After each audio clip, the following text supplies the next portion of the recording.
Today we talk about how can you start Iran on your feed shop. So you just follow this ways and it's going to work with you. All you have to do in the first, so you just go down here, click on this sign down here. Then it's going to take you to this list. It's going to show for you like this. Then you click here on points activity, just click on it. It's going to take you to this list here. Just click here on search Iran here.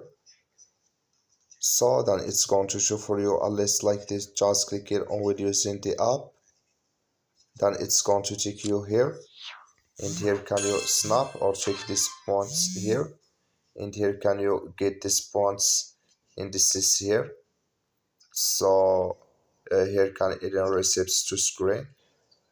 So then it's going to add with you here or to earn with you points. That's all. Thank you for watching. Don't forget to support us by liking.